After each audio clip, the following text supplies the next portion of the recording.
ஆதாம் ஏவாள் கதை யாருக்கெல்லாம் தெரியும்? எல்லாருமே ரொம்ப நல்லா தெரிஞ்ச விஷயம் இல்லையா? நமக்கு சில நேரம் ரொம்ப கஷ்டமா இருக்கும்போது, மனசு கவலையா இருக்கும்போது, அட ஏன்டா இந்த உலகத்துல பிறந்தோம் எல்லாரும் தோணுமா இல்லையா?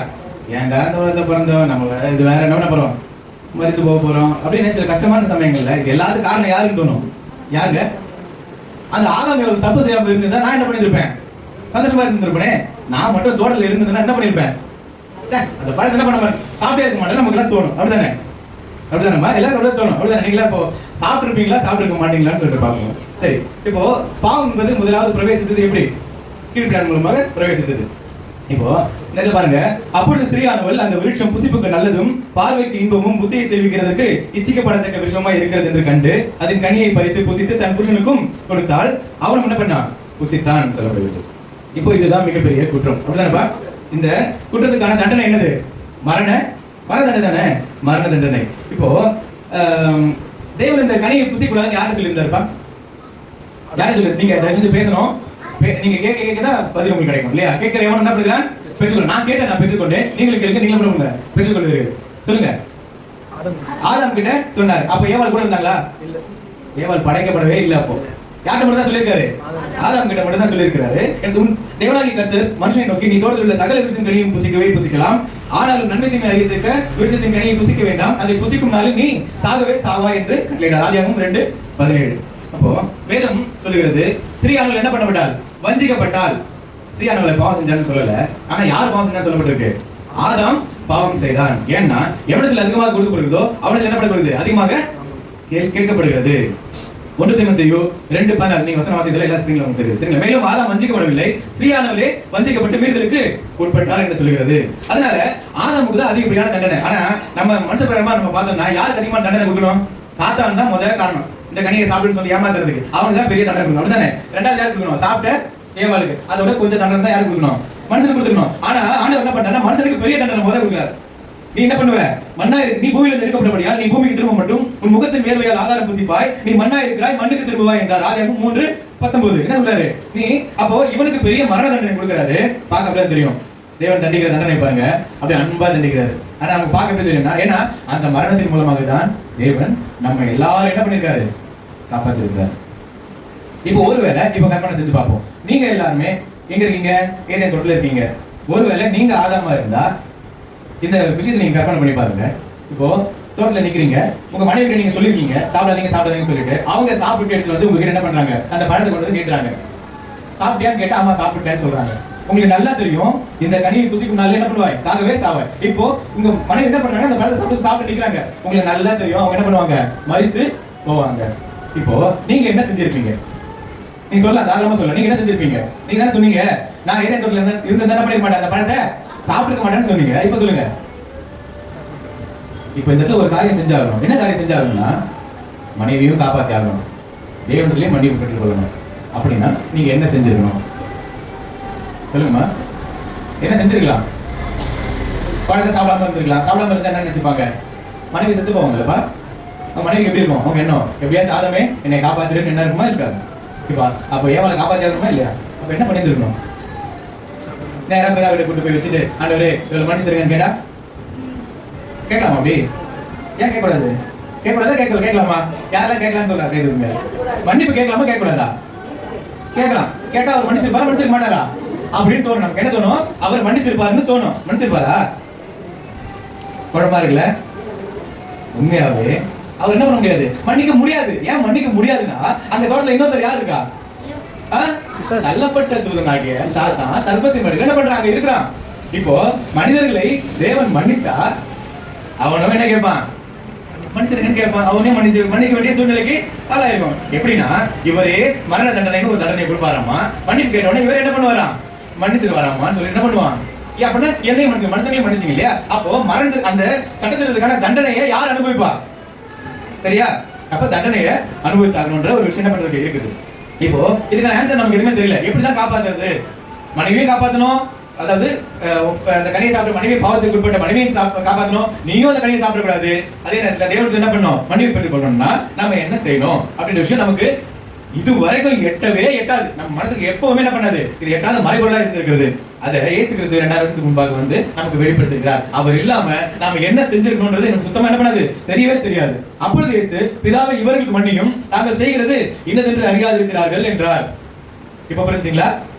அப்போ சிலுவையில இருந்துட்டு அவர் என்ன சொல்றாருன்னா, நாம செஞ்ச பாவத்துக்காக அவர் என்ன பண்றாரு, நம்ம பிதாவிடத்தில் மன்னிப்பு கேட்கிறார். அப்படின்னா ஆதாம் என்ன செஞ்சிருக்கலாம் அப்படின்ற விஷயம் இயேசு கிறிஸ்து செய்த கிரியின் மூலமாக நமக்கு தெரிய வருகிறது.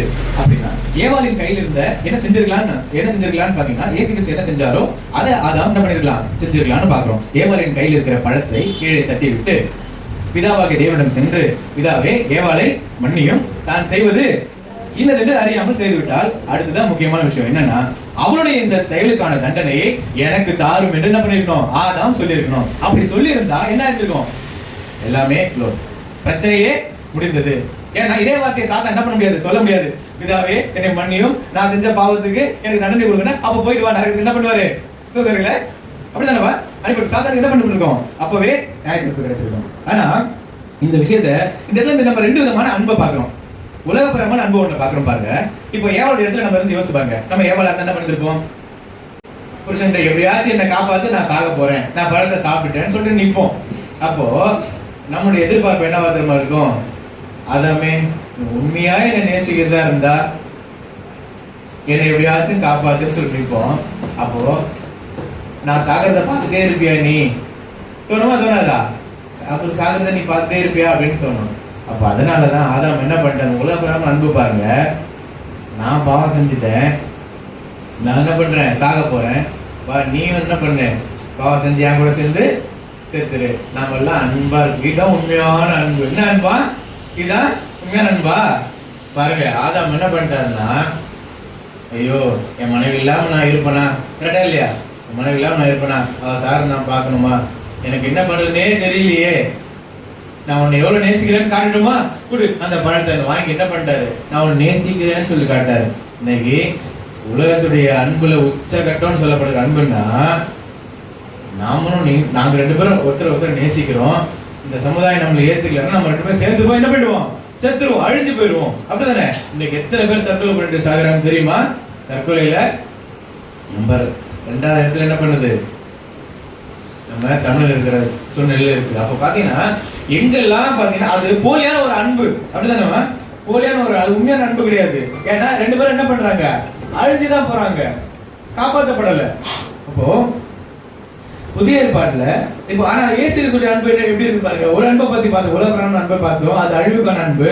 ஆனா தேவன் கொடுக்கிற உண்மையான அன்புன்னு பாத்தீங்கன்னா, பாவம் செய்த பிறருக்காக இருதயத்தில் இருந்து பிதாவிடம் மன்னிப்பு கேட்டு அதற்கான தண்டனையை தான் ஏற்றுக்கொண்டு உண்மையான அன்பை என்ன பண்ணுகிறது, வெளிப்படுத்துவது.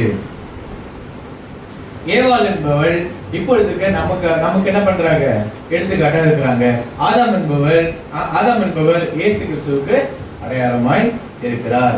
1 கொரிந்தியர் 15:45 அந்தபடியே முந்தின மனுஷனாகிய ஆதாம் ஜீவாத்மா வானான் என்று எழுதியிருக்கிறது, பிந்தின ஆதாம் உயிர்ப்பிக்கிற ஆவியான. இப்ப தெரியுதுங்களா? அப்போ ஆதாம் செய்ய வேண்டிய வேலையை இயேசு கிறிஸ்து 2000 வருஷம் கழிச்சு சிலுவையில் என்ன பண்ணியிருக்கார், செஞ்சு முடிச்சிருக்கிறார்.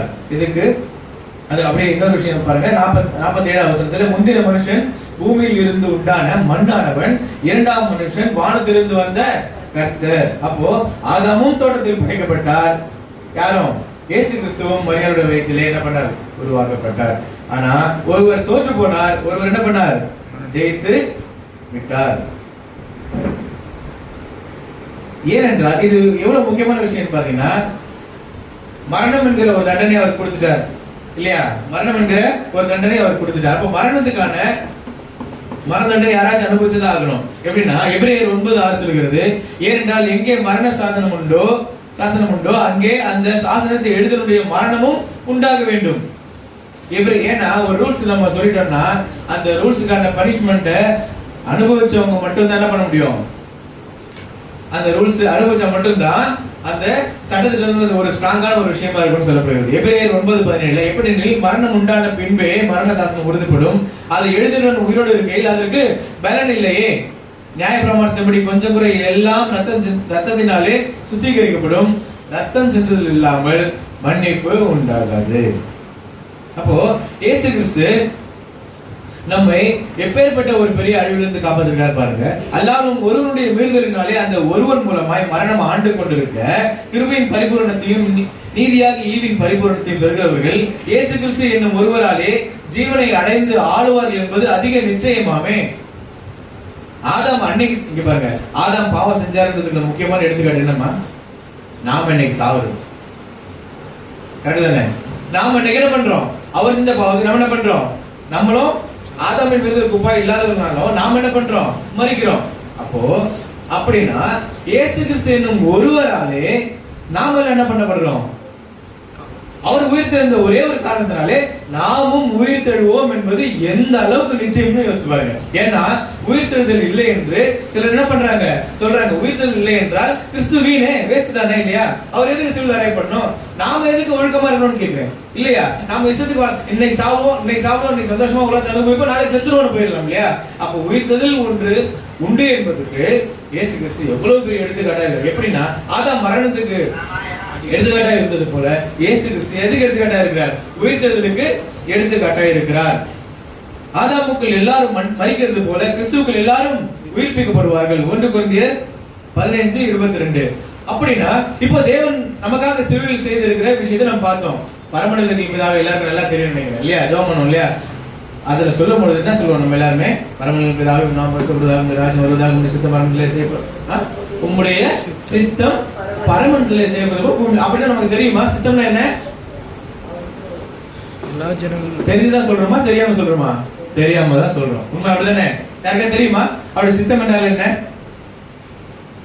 நிறைய நேரம் என்ன பண்றோம்? தெரியாம சொல்றோம். இந்த சித்தம் என்பது எவ்வளவு முக்கியமான ஒரு விஷயமா இருக்கிறது பார்த்தால் மார்க் 3:35 சொல்கிறது, தேவனுடைய சித்தத்தின்படி செய்கிறவன் எவனோ அவனே எனக்கு சகோதரனும் எனக்கு சகோதரியும் எனக்கு தாயுமா இருக்கிறான் என்றார். எவ்வளவு முக்கியம். யார் அவருடைய சித்தத்தின்படி செய்கிற? அப்போ சித்தம் என்றால் என்னன்னு நமக்கு தெரிஞ்சா தானப்பா நம்ம செய்ய முடியும். அப்படி செஞ்சா தானப்பா நம்ம தேவனுடைய சகோதரனும் சகோதரியுமா மாற முடியும். பரலோகத்திற்கு என் பிதாவின் சித்தத்தின்படி செய்கிறவனே பரலோக ராஜ்யத்தில் பிரவேசிப்பானே இல்லாமல் என்னை நோக்கி கர்த்தாவே கர்த்தாவே என்று சொல்லுகிறவன் அதில் பிரவேசிப்பதில்லை என்று வேதம் சொல்லுது. மத்தேயு 7:21 சொல்லுது. அப்போ எவ்வளவு முக்கியமான ஒரு விஷயமா இருக்கிறது தேவனுடைய சித்தம் என்பது. இப்போ தேவனுடைய சித்தம் என்றால் என்ன என்றால் நாம் கிறிஸ்துவை பின்பற்றுவதே அவருடைய சித்தம். மெய்யாகவே மெய்யாகவே நான் உங்களுக்கு சொல்லுகிறேன், நான் என் பிதாவிடத்தில் போகிறபடியால் என்னை விசுவாசிக்கிறவன் நான் செய்கிற கிரியைகளை தானும் செய்வான். இப்ப புரியுதுங்களா? அப்ப இயேசு கிறிஸ்து என்ன கிரியை செய்தார்? என்ன கிரியை செய்தார்? ஆதாம் செய்ய வேண்டிய கிரியை இயேசு கிறிஸ்து சிலுவையிலே செய்து முடித்தார். நல்லா பாருங்க, இயேசு சிலுவையிலே தொங்கிட்டு என்ன சொல்றாங்க அந்த வார்த்தையை?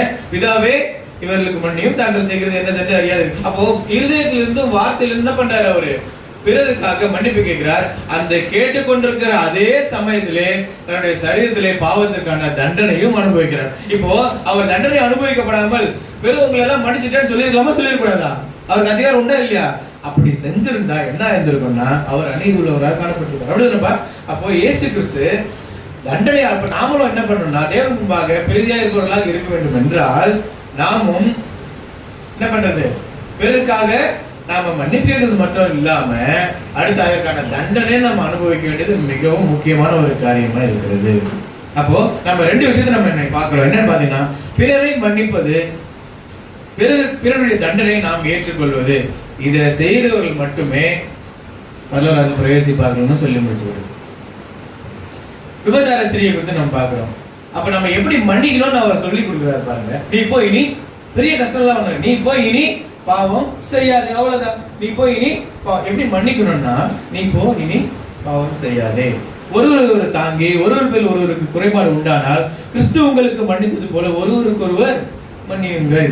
எப்படி மன்னிக்கணும்னு சொல்லி கொடுத்தாரா? அடுத்து பாருங்க. அப்போ பிறருடைய தண்டனை நாம் எப்படி ஏற்றுக்கொள்வது என்று பார்த்தால் அவன் பிரதித்திரமாக உன் தேவனாய் கர்த்தரிடத்தில் முழு இதயத்தோடும் முழு ஆத்மாவோடும் முழு பலத்தோடும் உன் முழு சிந்தையோடும் அன்பு கூர்ந்து உன்னிடத்தில் அன்பு கூறுவது போல பிறனிடத்தில் அன்பு கூறுவாயாக என்று எழுதியிருக்கிறது. இந்த இடத்துல ஒரு பரிசேயன் வந்து இயேசு கிறிஸ்துட்ட பரலோக ராஜ்யத்துக்கு நான் போனேன்னா என்ன பண்ணணும்னு கேட்கிறான். அப்போ இயேசு கிறிஸ்து சொல்றாரு, கற்பனையில என்ன சொல்லியிருக்கோ அதை செய்வான்னு சொல்றாரு. அப்படின்னா என்ன சொல்லப்பட்டிருக்குன்னு கேட்டபோது அவனே அந்த விஷயத்தை சொல்றான். அப்படி சொல்லும்போது உன்னிடத்தில் அன்பு கூறுவது போல பிறனிடத்தில் அன்பு கூறுவாய்கன்னு சொல்லப்பட்டிருக்கு. அப்படி சொன்ன உடனே அப்படின்னா எனக்கு பிறன் யாருன்னு கேட்கிறார். இங்கிலீஷ் பைபிள்ல சொல்லப்பட்டிருக்கு எனக்கு நெய்பர், எனக்கு அயலானே. நான் யாருக்கு உதவி செய்யணும்னு கேட்கிறான். கரெக்ட் தானப்பா? எல்லாருக்கும் உதவி செய்ய முடியுமா? நன்மை செய்யவர்களுக்கு நன்மை செய்யத்தக்க சமயத்தில் என்ன பண்ணணும்? அவர்களுக்கு செய்யணும். அப்படி செய்யலாம். என்ன பண்ணா நாம இவள் என்ன சொல்லப்படுறதுன்னா, எனக்கு பிறன் யார் அப்படின்னு கேட்டா, எனக்கு நான் யாருக்கு உதவி செய்ய கேட்கும் பொழுது அப்போ அது நல்ல சமாரியன் கதையை இயேசு சொல்றாரு. அப்படி என்ன சொல்றாருன்னா, அந்த சமாரியனுக்கு அடிபட்டு கிடந்தவன் யாரு? பிறன்னு சொல்றாரு. யாருன்னா அவன் தான் உலகத்தால தண்டிக்கப்பட்டவன். அப்படிதானமா? உலகத்தால தண்டிக்கப்பட்டவன், அடிப்பட்டவன் கிடக்குறான். இவனுக்கு சம்பந்தமே இல்லாத ஒரு ஆள் சமாரியன். சமாரியன் அவன் பாட்டு வழியில போயிட்டே இருக்கிறான். அப்ப உனக்கு சம்பந்தமே இல்லாத யாருக்காக யாருடைய தண்டனை ஏற்றுக்கொள்ள வேண்டும் என்றால், யாரோ ஒருத்தராக இருந்தா கூட என்ன பண்ணலாம்? நாம அவனுக்கு தண்டனை வாங்கி, அவனுக்கு தண்டனை என்னது?